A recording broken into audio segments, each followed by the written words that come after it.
नमस्कार दोस्तों, स्वागत है आप सभी का आपके अपने YouTube चैनल एचएससी पैरामाउंट में। दोस्तों आज के हमारे वीडियो का टॉपिक है फ्लूकेन इरेक्शन इन चिमनी। यानी कि इस वीडियो में हम जानेंगे कि चिमनी में फ्लूकेन इरेक्शन कैसे होता है। इसमें हम जानेंगे फ्लूकेंस क्या है, हाउ इरेक्शन ऑफ फ्लूकेंस डन इन चिमनी, यानी कि चिमनी के अंदर फ्लूकेन का इरेक्शन कैसे होता है। नेक्स्ट हम जानेंगे हजार्ड्स एंड प्रिकॉशंस, यानी कि फ्लूकेन इरेक्शन में कौन कौन से हजार्ड्स इन्वॉल्व होते हैं और उनके क्या क्या प्रिकॉशंस होते हैं। तो चलिए वीडियो को शुरू करते हैं।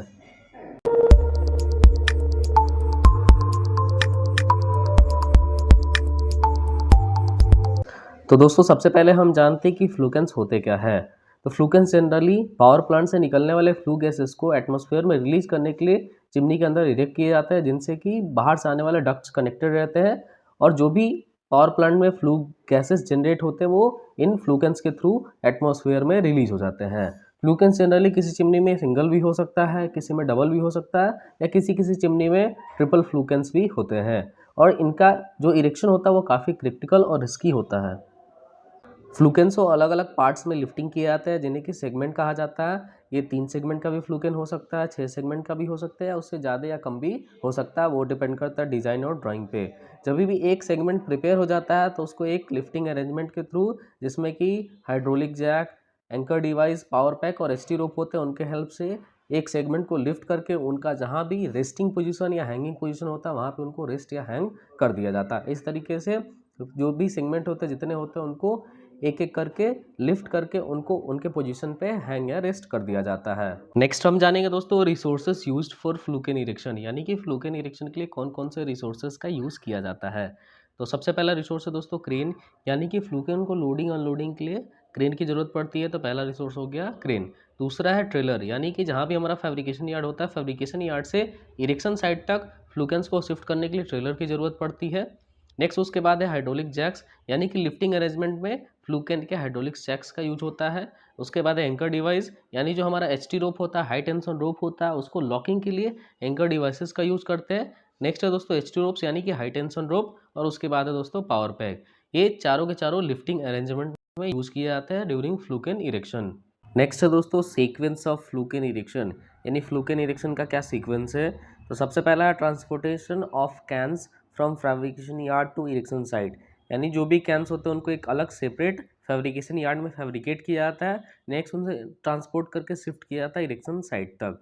दूसरा दोस्तों blasting and painting of cans, यानी जहाँ भी हमारा इरेक्शन साइट होता है वहाँ पे उसका ब्लास्टिंग और पेंटिंग्स करते हैं ब्लास्टिंग यार्ड में।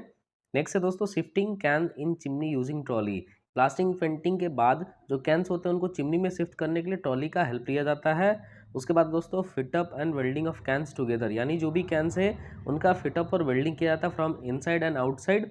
और सबसे लास्ट है दोस्तों लिफ्टिंग ऑफ सेगमेंट, यानी जब एक सेगमेंट पूरा प्रिपेयर हो जाता है तो सबसे लास्ट में उसका लिफ्टिंग होता है using hydraulic jacks, anchor device and ST ropes. तो सबसे पहला सीक्वेंस है दोस्तों transportation of cans. Transportation of cans done from fabrication yard to erection site by means of trailer with proper bed and locking of cans done using chain pulley blocks and wire rope slings from inside, यानी जो भी cans होते हैं उनको fabrication yard से erection site तक shift करने के लिए ट्रेलर का यूज़ किया जाता है या कभी कभी जनरली क्रॉलर क्रेन्स का भी यूज़ किया जाता है। अगर ट्रेलर में हम शिफ्ट करते हैं तो उसके लिए एक प्रॉपर बेड चाहिए और कैंस का प्रॉपर लॉकिंग चाहिए विद ट्रेलर, तो वो चैन पुली ब्लॉक और वायर ऑफ स्लिंग के हेल्प से उसको इंटरनली लॉक कर दिया जाता है। नेक्स्ट है two nos banksman provided along with trailer during shifting, यानी जब भी शिफ्टिंग होता है तो उस दौरान ट्रेलर के साथ में 2 बैंक्समैन को डिप्लॉय कर दिया जाता है। नेक्स्ट है blasting and painting of cans, यानी केन का ब्लास्टिंग और पेंटिंग। फैब्रिकेशन साइट से इरेक्शन साइट पर ट्रांसपोर्टेशन करने के बाद कैंस को ब्लास्टिंग यार्ड में अनलोड कर दिया जाता है। उसके बाद कैंस का ब्लास्टिंग और पेंटिंग किया जाता है दोनों साइड से, both inner and outer side. Next process तो दोस्तों shifting of cans in chimney. After completion of blasting and painting cans placed on trolley by crane, यानी कि जब ब्लास्टिंग और पेंटिंग कंप्लीट हो जाता है किसी भी कैन का तो उसको ट्रॉली पे शिफ्ट कर दिया जाता है यूजिंग क्रेन। ये देख सकते हैं आप इमेज में, एक ट्रॉली है जिनमें कि व्हील्स लगे होते हैं। नेक्स्ट है after that trolley pushed inside chimney, यानी कि इस ट्रॉली के ऊपर कैंस को प्लेस करने के बाद इसको चिमनी के अंदर में पुश कर दिया जाता है।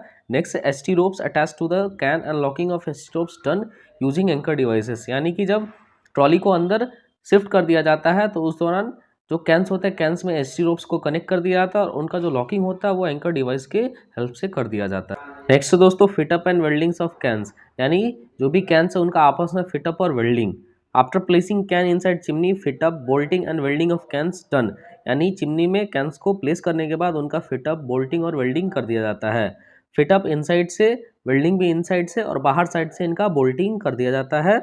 Fit up and welding done from inside and outside of the cans using two suspended platforms, inner suspended platform and outer suspended platform, यानी कि जो भी कैंस होते हैं उनके फिटअप के लिए दो सस्पेंडेड प्लेटफॉर्म्स का यूज़ किया जाता है। एक तो अंदर में होता है जिसे कि इनर सस्पेंडेड प्लेटफॉर्म कहा जाता है, और एक जो प्लेटफॉर्म होता है दोस्तों वो बाहर में होता है, जैसे कि ये इमेज में देख सकते हैं, ये आउटर सस्पेंडेड प्लेटफॉर्म है। इसी प्लेटफॉर्म पे आदमी खड़े होकर जो भी इनका बोल्टिंग फिटअप करना होता है इसी प्लेटफॉर्म से करते हैं। नेक्स्ट प्रोसेस है दोस्तों लिफ्टिंग ऑफ फ्लूकेन सेगमेंट, यानी कि फ्लूकेन सेगमेंट को लिफ्ट करना। After completion of fit up and welding of a whole segment, lifting of segment done using strand jacks anchor device by ST ropes from roof slab, यानी कि जब एक पूरे segment का फिटअप और वेल्डिंग कंप्लीट हो जाता है तो उनको लिफ्ट किया जाता है using hydraulic jacks, anchor device और एचटी रोप और पावर पैक के हेल्प से उनको लिफ्ट करके उनका जो रेस्टिंग पोजीशन या हैंगिंग पोजीशन होता है वहाँ पे उनको रेस्ट कर दिया जाता है। नेक्स्ट हम जानेंगे दोस्तों पार्ट्स ऑफ लिफ्टिंग अरेंजमेंट, यानी फ्लूकेन का जो लिफ्टिंग अरेंजमेंट होता है उनमें कौन कौन से पार्ट्स होते हैं, क्या क्या इक्विपमेंट्स और मटेरियल्स लगे होते हैं। तो सबसे पहला है जैक बीम, सबसे नीचे में जो देख रहे हैं ये जैक बीम है जिनके ऊपर पूरा का पूरा जो लिफ्टिंग अरेंजमेंट है उसको इंस्टॉल किया गया है। नेक्स्ट है दोस्तों स्ट्रैंड जैक्स 25 मेट्रिक टन, यानी दो स्ट्रैंड जैक्स लगे हुए हैं दोनों साइड में, ये दोनों के दोनों हाइड्रोलिक जैक्स है जिनका जो कैपेसिटी है दोस्तों वो है 25 मेट्रिक टन।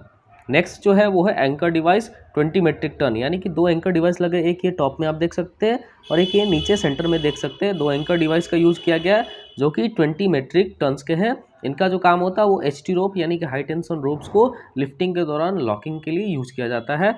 और उसके बाद है दोस्तों हाई टेंशन रोप जो कि 18 mm का, ये सेंटर में आप देख सकते हैं हाई टेंशन रोप है। लिफ्टिंग अरेंजमेंट में जो ये एंकर डिवाइस लगे होते हैं इनमें एक साइड में मूवमेंट होता है, यानी कि ऊपर की तरफ रोप का मूवमेंट हो सकता है, नीचे की तरफ रोप का मूवमेंट नहीं होगा क्योंकि इनके अंदर एक टीथ इंस्टॉल होता है जो कि रोप को प्रॉपरली लॉक करके रखता है। जब भी हम पावर पैक से प्रेशर देते हैं हाइड्रोलिक जैक्स में तो हाइड्रोलिक जैक का जो पिस्टन होता है वो ऊपर की तरफ लिफ्ट होता है और इसके साथ में ये जो एंकर डिवाइस होते हैं वो रोप को लॉक करके ऊपर की तरफ लिफ्ट होता है।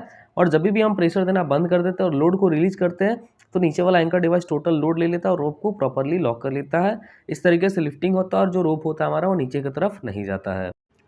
तो दोस्तों जैसा ये वीडियो में देख सकते हैं आप, हाइड्रोलिक जैक का जो प्रेशर है उसको रिलीज किया जा रहा है और जो हाइड्रोलिक जैक का पिस्टन है वो नीचे की तरफ जा रहा है, लेकिन जो रोप है वो स्टेबल है क्योंकि जो बीच वाला एंकर डिवाइस है वो रोप को प्रॉपर लॉक करके रखा है। नेक्स्ट है हजार्ड्स इन्वॉल्व इन फ्लूकेन इरेक्शन, यानी फ्लूकेन इरेक्शन में कौन कौन से हजार्ड्स खतरे इन्वॉल्व होते हैं। तो सबसे पहला हजार्ड है दोस्तों फॉल ऑफ पर्सन, यानी आदमी का ऊंचाई से गिरना। नेक्स्ट है फॉल ऑफ मटेरियल्स, यानी मटेरियल्स का ऊंचाई से गिरना। उसके बाद है फायर, यानी कि आग लगना। नेक्स्ट है इलेक्ट्रोक्यूशन, यानी कि बिजली का झटका लगना। उसके बाद है फिजिकल इंजरी। नेक्स्ट है फॉल ऑफ कैंस, यानी जो भी हमारे कैंस है उनका गिर जाना। उसके बाद है failure of power pack strand jacks etcetera, यानी जो पावर पैक है स्टैंड जैक है उनका फेल हो जाना। और उसके बाद है फेलियर ऑफ एंकर डिवाइस, यानी जो एंकर डिवाइस लगे हैं उनका फेल हो जाना। ये सब हजार्ड्स इन्वॉल्व होते हैं फ्लूकेन इरेक्शन में। नेक्स्ट हम जानेंगे दोस्तों प्रिकॉशंस और कंट्रोल मेजर्स। तो सबसे पहला है use fall protection during work at height, यानी जब भी वर्क एट हाइट करें तो उस दौरान हमें फॉल प्रोटेक्शन का यूज़ करना है। Next ensure job specific training of workers, यानी जो भी वर्कर्स काम करें उनका जॉब स्पेसिफिक ट्रेनिंग होना चाहिए। उसके बाद है do not keep loose materials on working platforms, यानी जो भी वर्किंग प्लेटफॉर्म्स है हमारे उसमें कोई भी लूज मटेरियल को नहीं छोड़े। नेक्स्ट है tie all loose hand tools with rope, यानी जितने भी लूज हैंड टूल्स हम यूज़ करेंगे उनको प्रॉपरली रोप से टाई करके रखना है। उसके बाद का precaution remove all combustible materials from working area, यानी जो भी working area hot work area है वहाँ से जो भी कंबस्टिबल मटेरियल्स है उनको टोटली रिमूव कर देना है।